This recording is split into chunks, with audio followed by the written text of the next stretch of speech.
it's another Friday night in the car, stadium closed, everybody gone home.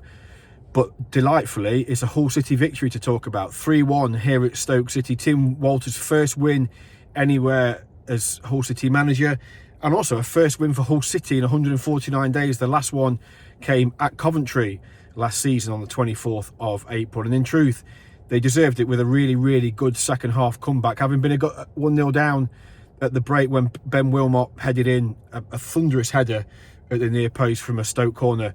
That was on the half-hour mark, and you thought, here we go again. They've conceded the first goal. Obviously, that got the crowd up there. New manager, first game in charge, bigger crowd as well here at the Bet365 Stadium. But second half, it was pretty much one-way traffic, if we're brutally honest. Liam Miller came on at the break. Suddenly, that changed everything. He came on for Abdouche.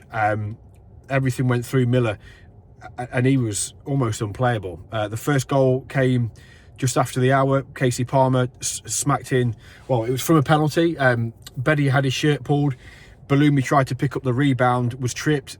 The City got a penalty. Lots of talk afterwards that Balumi was offside and that it should have been offside. The Stoke players at the time were really unhappy, but the referee Ben gave the penalty.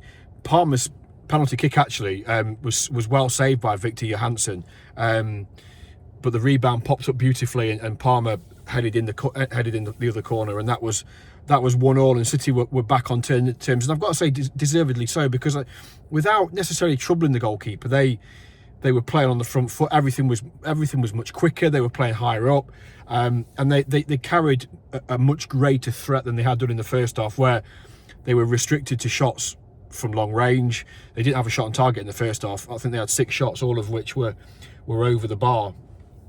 And the game kind of changed again when he brought Regan Slater on just before the hour.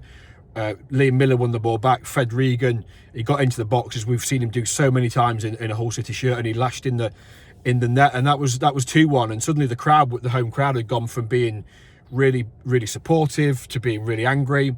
And then 2 minutes later, Casey Palmer got the ball wide on the left-hand side to the touchline, the byline, and sort of forced the ball across, and it hit Wilmot and squirmed under Johansson in the back of the net, and that was 3-1. And very quickly, from going 2-1 up, they'd taken the game away from Stoke, and again the home crowd got really angry. But City had them this time where they wanted them, and you know, we even had 9 minutes of injury time, and never did they look in any danger of succumbing to a fight back from Stoke. And you know, so that's it, a 3-1 win, 3 points on the table. And suddenly everything feels a little bit better, doesn't it? Everybody feels a little bit more positive.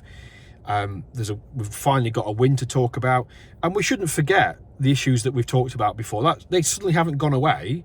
You know, everybody, you know, that raised concerns about what they'd seen from Tim Walter's team before tonight. That doesn't suddenly get consigned to history. You know, it's still there. This is a terrific win. They were okay in the first half. But much better, really good in the second half, and deservedly got 3 points. But now they have the challenge, of course, is to build on it, is to go and beat Cardiff next weekend. What state Cardiff will be in, we don't know. They play Leeds on Saturday. There's a lot of talk about Bullock, their manager. Will he go? If they lose to Leeds, they could be themselves with a bit like Stoke, sacking a manager and bringing somebody in. So we'll wait to see what happens down in Cardiff. But this is a night for Hull City to enjoy. You know, it's been a long time since the supporters, there were over 700 of them that made the long journey down here tonight for a game on a Friday night that's on television. The team hasn't won for a long time. As I say, since the back end of April, they've not won. So, you know, they deserve that. Those scenes at full time with Walter, the players. Adjun was here tonight as well, which is a rare occasion for an away game. He doesn't get to many away games, so he was there and he was celebrating on the sidelines at full time. This is a victory that's been a long time coming, and it means a lot. And now the challenge for them is to go and build on it, not allow it to be a one-off.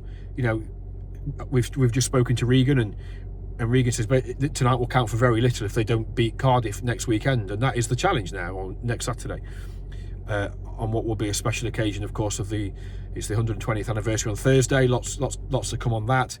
But go and back it up with a home victory. That is the key thing. But that second half was really enjoyable. I thought they looked a lot more solid. Defensively looked a lot more solid, although Stoke didn't look great going forward, in fairness. Like I said before, I thought Miller coming on at half time just changed the dynamic of the game. He was quick, he was direct, they got the ball into him, he was running at players. That also freed up a bit of space on the right for Balumi. And I thought Casey Palmer was good. Everything that we expected from Casey Palmer: lively, keen to run at players. He just makes he's a bit chaotic, but he makes things happen. Just Casey, and he deservedly got man of the match. But I really like Regan coming off the bench. I didn't think he should have been dropped. I think he brings more to the table than Malem. So I would expect that I would be disappointed against Cardiff if Regan doesn't get back in the team at the expense of Malem. And of course they look a better side when they've got natural wingers, natural width out on the flanks, and they had that in the second half with once Abdouche went off with Balumi on one side and Liam Miller on the left. So look, really good night, deserved victory. It wasn't smash and grab. They worked their way back into it in that second half, and Tim himself said that he felt going a goal behind kind of sparked them into life. And they weren't terrible in the first half. They weren't great. There were some good bits, some not so good bits, and as I say, they could have been 2-0 down, had a really good chance, not been spurned just before it. But they took that moment. They got the penalty, and you know they just needed. I can't remember who it was. I think it was Cody Drama after the Sheffield United game said we need something to drop for us. And I often think, sometimes teams can be guilty of waiting for things to happen. They, instead of making things happen, they wait. City needed a bit of luck tonight. They've not had much luck in the opening weeks of the season. They got that bit of luck tonight with the penalty decision, the fact that Palmer's kick was saved. Johansson could have parried it away. If he parries it to his right, chance is gone. If he catches it, chance gone. But the fact it came back out right in front of Palmer, and all he had to do was nod in the net. That little bit of luck, sometimes you just need something to drop for you, don't you? And tonight, thankfully, it did. And obviously, Regan rattled one in second season in a row. Regan scored here in a 3-1 victory, and then to finish it off, rather than be 2-1 up and sort of hanging on, it gets a bit nervy, and particularly when 9 minutes go up. To get that third goal so within 2 minutes of the second, essentially killed it off. Half the ground emptied. Stoke had basically given up, and yeah, so happy days.